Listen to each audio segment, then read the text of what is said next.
पिछली बार हम लोगों ने देखा था कि रीजे अब शिगेरो को एकदम अकेले में ले आती है और कहती है कि मुझे पता है कि तुम्हारा असली नाम योशिओको शिगेरू है और तुम ही वो मिस्टर वाई हो जिसने सेजी को बचाया था, है ना। ये सुनकर तो शिगेरू भी शौक हो जाता है। वो सोचने लगता है कि इसे कैसे पता, इसलिए वो अब उसे पूछ ही लेता है और कहता है कि तुम्हें क्यों लगता है कि मेरा नाम योशिओका है। तो वो कहती है कि ये मेरे स्पेशल नोट की ताकत है, मैं किसी के भी स्टेटस को पढ़ सकती हूँ, जैसे कि उनके नाम, स्किल्स, स्पेशल नोट्स वगैरह सब कुछ देख सकती हूँ मैं। ये सुनकर शिगेरू शौक हो जाता है और वो कहता है कि इसका मतलब इसे मेरे भी स्टेटस के बारे में पता है कि मैं तो एक ऑलमाइटी गॉड हूँ। तभी रीजे उसे कहती है कि तुम्हें इमेजिन कर ही पा रहे होगे कि पिछली दुनिया के अंदर सेका की बॉडी की क्या हालत होगी। तो शिगेरू कहता है हाँ, उसके हाथ और पैर नहीं होंगे, है ना। तो रीजे कहती है हाँ, मेरी ही वजह से उसकी ये हालत हुई है और मैं उसी चीज की भरपाई करने के लिए यहाँ पर आई हूँ। ये सुनकर शिगेरू काफी शौक हो जाता है। वो उसे कहता है कि आखिर तुम्हें क्या कह रही हो, आखिर तुमने सेका के साथ क्या किया। तो रीजे बताती है कि पिछली दुनिया के अंदर मैं एक प्रोग्राम के अंदर इन्वॉल्व थी, वहीं पर ही मैं सेका से भी मिली थी। मेरी बस एक ही विश थी कि उस प्रोग्राम में जितने भी लोग हैं वो खुश रहे। मैं चाहती थी कि सेका भी खुश रहे, पर एक बार प्रोग्राम आउट ऑफ कंट्रोल हो गया जिसकी वजह से वहाँ पर एक्सीडेंट हो गया। मैं उस एक्सीडेंट को रोक नहीं पाई, मेरी ही वजह से उस एक्सीडेंट में सेका हार्म हो गई, यानी कि उसे चोट पहुंच गई। मैंने काफी बार माफी मांगने की भी कोशिश करी, पर मैं कभी भी अच्छे से कम्युनिकेट नहीं कर पा रही थी उस एक्सीडेंट की वजह से। इसलिए इस दुनिया के अंदर आने से पहले मैंने अपने स्पेशल नोट में लिखा कि मैं दूसरे लोगों को बेहतर तरीके से समझना चाहती हूँ। ये सुनकर शिगेरू कहता है तो इसका मतलब तुम इसलिए ही लोगों के स्टेटस को पढ़ पा रही हो। जिस पर वो कहती हाँ। तो शिगेरू कहता है कि वैसे तुम कौन से प्रोग्राम के अंदर इन्वॉल्व थी। तो वो कहती है कि ये एक प्रोजेक्ट था एआई के ऊपर और उस एआई की वजह से सेजी का बिजनेस भी खराब हो गया।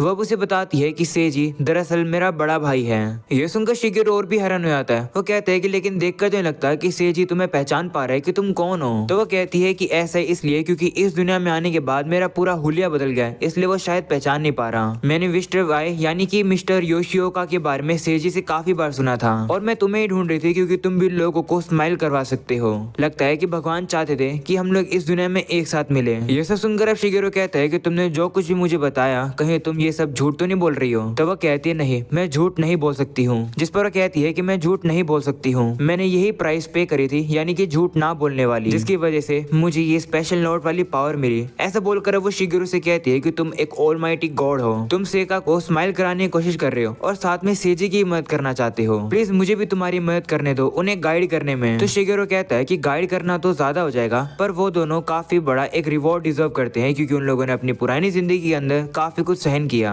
मैं ये नहीं देख पाऊंगा क्योंकि वो दोनों काफी ज्यादा इनोसेंट हैं। अगर कोई विलन उनका फायदा उठाएंगे तो मुझे काफी ज्यादा बुरा लगेगा, इसलिए मुझे कोई दिक्कत नहीं है तुम्हारे साथ काम करने में। जो सुनकर रीजे भी खुश हो जाती है और कहती है कि मैंने भी डिसाइड कर लिया है। ऐसा बोलने के बाद वो अपने डैगर को बाहर निकालती है और अपने बालों को ही काट कर छोटा कर लेती है। ये देखकर शिगेरू शौक होता है और कहते हैं कि तुम मैं क्या कर रही हो। जिस पर वो कहती है कि ये मुझे मेरे इसी प्रॉमिस की याद दिलाएगा कि मुझे सेजी और सेका की मदद करनी है, और वैसे भी सेका ने कहा था कि छोटे बाल मुझ पर काफी अच्छे लगते हैं, तो मैंने अपने बाल छोटे कर लिए। मैं चाहती हूँ कि मैं सेका के ज्यादा से ज्यादा क्लोज हो सकूं। जो सुनकर शिगेरू भी खुश आता है। वो कहता है ठीक है, चलो फिर एक डील करते हैं, हम दोनों मिलकर सेका और बाकी सभी लोगों को स्माइल कराएंगे। जिस पर रीजे भी कहती है हाँ। इसके बाद हमें अब अगले दिन का सीन दिखाया जाता है जहाँ पर आज वो लोग ट्रैवल करने वाले हैं। सेका अब वहाँ पर एक जानवर को देखकर कहती है कि आज से पहले मैंने ऐसे क्रिएचर को कभी नहीं देखा।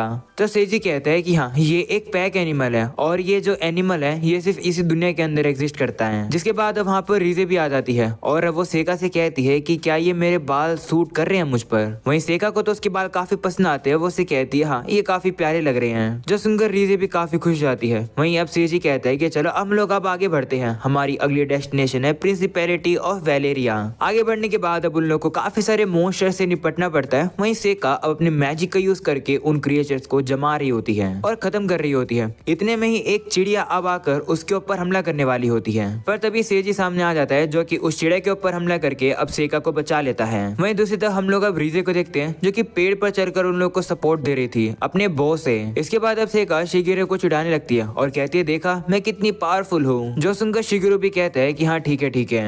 तभी सेजी देखता है कि अब सूरज ढलने वाला है, इसलिए वो सभी लोगों से कहता है कि आज हम लोग यहीं बाहर कैंपिंग कर लेते हैं। तो वो सभी लोग भी अब मान जाते हैं और अब उन लोगों को वहाँ पर एक पेड़ के नीचे गुफा मिल जाती है जिसके अंदर आज वो लोग रहने वाले हैं। वहीं शिगेरू अब हम लोग को बताता है कि हम लोग माउंटेन्स का जरिया ले रहे हैं जिससे कि हम लोग प्रिंसिपैलिटी ऑफ वेलेरिया के अंदर जाए, जो कि टाउन ऑफ आयरिया के अंदर है। दरअसल अगर हम लोग रोड से जाते तो हम लोग को 4 दिन लगते, इसलिए हम लोगों ने माउंटेन वाला रास्ता लिया, इससे कि हम लोग 2 दिन में पहुंच जाएंगे। पर इस माउंटेन पर ना ही कोई इन है और ना ही कहीं रहने की जगह है। पर सेका के कहने पर हम लोगों ने ये माउंटेन वाला ही रास्ता चुना। वो लोग वहाँ पर काम कर रहे होते हैं। वहीं सेका कहती है कि मैं फिशिंग करने जाऊंगी क्योंकि मैं एक कमाल की मेज हूँ, मैं मछलियों को अच्छे से पकड़ लाऊंगी जिससे कि हमारा डिनर हो जाएगा।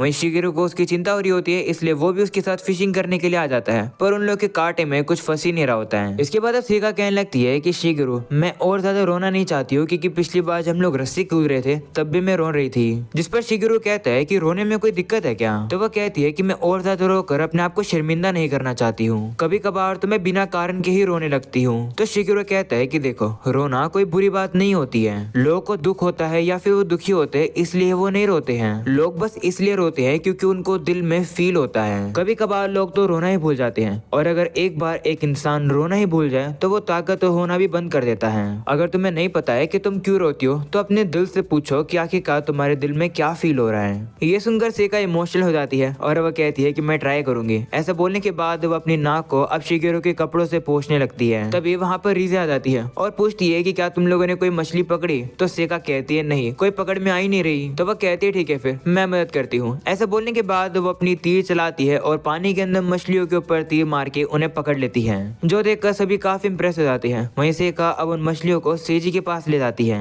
उसके जाने के बाद रीजे अब शिगेरू से कहती है कि सेका जब भी तुम्हारे साथ होती है तो वो हमेशा स्माइल करती रहती है। मेरे भाई ने सही कहा था कि तुम एक ऐसे पर्सन हो जो कि लोगों को स्माइल दिलवा सकते हो। ये सुनकर शिगेरू कहता है कि तुम्हें लगता कि तुम मेरी कुछ ज्यादा ही तारीफ कर रही हो। तो वो कहती है नहीं, जब भी तुम आसपास होते हो तब चीजें स्मूथली होती है, मैं तो बस यही फील करती हूँ। जो सुनकर अब शिगेरू भी शर्मा जाता है और वह कहता है कि हम लोग को अब वापस चलना चाहिए। ऐसा बोलकर अब वो जाने वाला था, पर तभी रीजे उसे कहती है कि मैं चाहती हूँ कि तुम सेका और सेजी को मेरे बारे में बिल्कुल ही मत बताना, क्योंकि अगर उन लोग को अभी मेरे बारे में पता चला तो हम लोगों के बीच में एक काफी बड़ा डिस्टेंस आ जाएगा, जो कि मैं नहीं चाहती हूँ। मुझे बस थोड़ा सा समय दो, मैं उन लोग को अपना भी बता दूंगी। तो शिगेरू भी कहता है ठीक है। अगले सीन में वो लोग अब वापस आते हैं जहाँ पर अब वो देखते हैं कि सेजी और सेका ने मिलकर खाना तैयार कर दिया है, जो सुनकर शिगेरू भी काफी ज्यादा खुश रहता है। वो सोचता है कि सेजी तो सही में एक कमाल का लीडर है। जिसके बाद वो सभी लोग मिलकर खाना खाने लगते हैं और उन लोगों को वो खाना सही में काफी टेस्टी लगता है। दूसरी तरफ शिगेरू अब सेजी से कहता है कि तुम्हें क्या लगता है कि हमारी इस जर्नी का एक गोल क्या है? मेरा मतलब एक गेम के अंदर डीमन लॉर्ड को खत्म किया जाता है, तो आखिरकार इस दुनिया में हम लोग करेंगे क्या? मैं बस ये सोच रहा था कि इस दुनिया के अंदर हमारा कोई गोल है या फिर नहीं।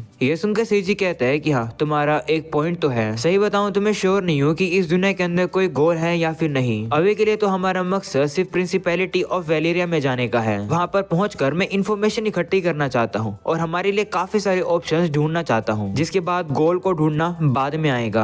ये सुनकर शिगेरू भी अपने मन में कहता है कि इसका प्लान तो सही में काफी कमाल का है। अब समझ आया कि आखिर ये एक कंपनी का प्रेसिडेंट कैसे था। इसके बाद वो लोग खाना खाए रहे होते हैं, पर तभी अब अचानक से उन लोगों को एक आवाज आती है। पीछे मुड़ने पर उन लोगों को पता चलता है कि वहाँ पर एक लड़की होती है जो कि काफी ज्यादा घायल होती है और वो वहाँ पर सीधा नीचे गिरकर बेहोश हो जाती है। इसके बाद हमें थोड़े बहुत पास्ट का सीन दिखाया जाता है, ये दिखाने के लिए कि आखिर ये लड़की यहाँ पर पहुंची कैसे। हम देखते हैं कि इस लड़की की हालत पहले से ही काफी ज्यादा बुरी थी और अब कुछ लोग उसका पीछा कर रहे थे उसे मारने के लिए, पर वो उसे ढूंढ नहीं पा रहे होते हैं। वो लड़की अब एक पेड़ के पास जाकर बैठ जाती है और अब वो अपनी स्पेशल नोट को देखकर कहती है कि काश मैंने ये सब नहीं लिखा होता। वो अब अपनी पुरानी जिंदगी की बात याद करती है जहाँ पर उसके बॉयफ्रेंड ने उसके साथ ब्रेकअप कर दिया, ये कहकर कि उसे एक खूबसूरत गर्लफ्रेंड चाहिए थी, इसलिए उसने ब्रेकअप करके दूसरी गर्लफ्रेंड पटा ली। इस बात के लिए उस लड़की के दोस्त भी उसे चिढ़ाते हैं और कहते हैं कि लड़कों को हमेशा खूबसूरत लड़कियां ही पसंद आती हैं, तुम खूबसूरत नहीं हो इसलिए तुम्हारे साथ ऐसा हुआ। ये सुनकर अब उस लड़के को काफी ज्यादा गुस्सा आता है और जब वो इस दुनिया में आ रही थी तब गुस्से में वो अपने स्पेशल नोट में लिख देती है कि वो सारी खूबसूरत लड़कियों को मार देगी।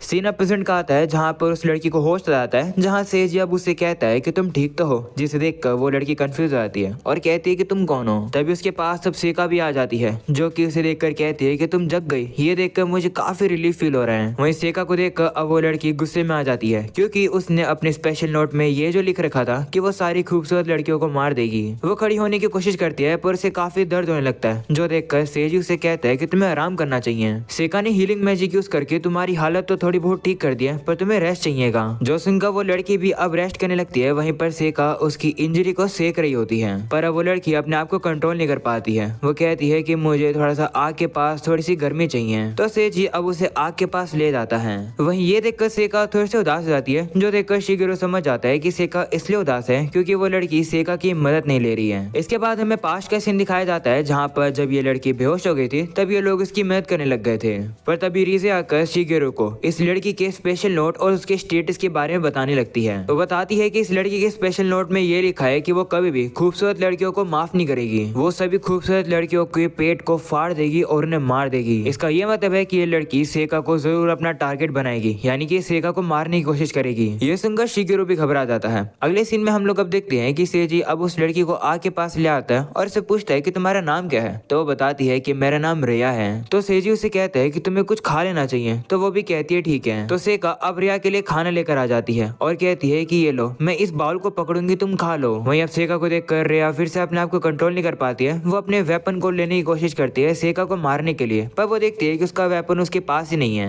वहीं ये देखकर शिगेरो हमें बताता है कि रीजे ने इसका वेपन इससे ले लिया, पर फिर भी अगर बिना वेपन के भी ये कुछ करने की कोशिश करेगी तो हम लोग इसे खत्म कर देंगे। रीजे ऊपर बैठकर इस पर नजर रख रही है, जिसकी बाद सेजी अब रिया से पूछने लगता है कि आखिरकार तुम्हें इतनी इंजरी लगी कैसे।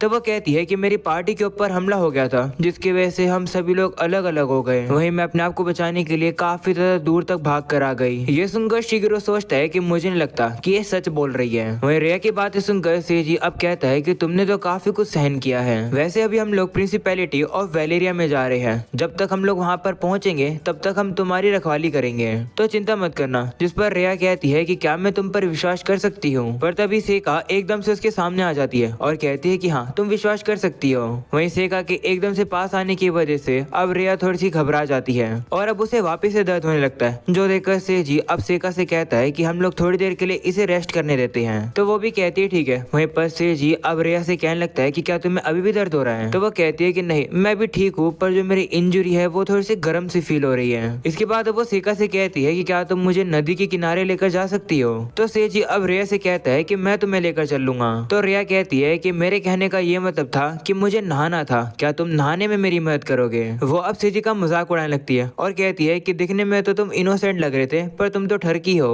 ये सुनकर सेजी शौक हो जाता है। वो कहते हैं कि नहीं, मेरा ये सब मतलब नहीं था। वहीं मदद करने के लिए अब शिगेरो सामने आने लगता है, पर रिया अब कहती है कि तुम तो बहुत बदसूरत हो, तुम पीछे ही रहो। ये सुनकर शिगेरो को भी सेजी की तरह शौक लगता है और अब वो दोनों ही मूर्ति बन जाते हैं। पर तभी वहाँ पर रीजे आ जाती है जो कि काफी गुस्से में होती है। वो अब रिया से कहती है कि मैं तुम्हें लेकर चल सकती हूँ। वहीं रीजे को इतने गुस्से में देखकर अब रिया भी घबरा जाती है। वो कहती है कि तुम कौन हो। वहीं रिया अब सेका से कहती है कि क्या तुम मुझे लेकर नहीं चल सकती हो। तो सेका भी मान जाती है। वो कहती है कि हाँ मैं चल सकती हूँ तुम्हारे साथ। ये देखकर शिगेरो सोचने लगता है कि ये तो काफी बुरा है, अगर ये दोनों अकेले जाएंगे तो रिया पक्का सेका के ऊपर हमला कर देगी। वहीं हम देखते हैं कि सेका तो बहुत बुद्धू होती है। वो अब रिया को एक तलवार पकड़ा देती है और कहती है कि अगर मॉन्स्टर्स आ गए तो हमें इसकी जरूरत पड़ेगी। ये देखकर शिगेरो भी सोचता है कि कितनी बेवकूफ है। वहीं पर सेका अब रिया को अपने साथ लेकर चलने लगती है। वो लोग अब चले जाते हैं। वहीं उनके पीछे अब रीजे भी जाने लगती है। तो शिगेरो कहता है कि मुझे भी चलना चाहिए। वो अब जा ही रहा होता है, पर तभी सेजी उसे रोक लेता है और कहता है कि ये बैड मैनर्स है, तुम्हें नहीं जाना चाहिए। मुझे पता है कि तुम्हें चिंता हो रही है पर मत जाओ। जिस पर शिगेरो कहता है कि मुझे जाना चाहिए क्योंकि रिया एक काफी खतरनाक लड़की है।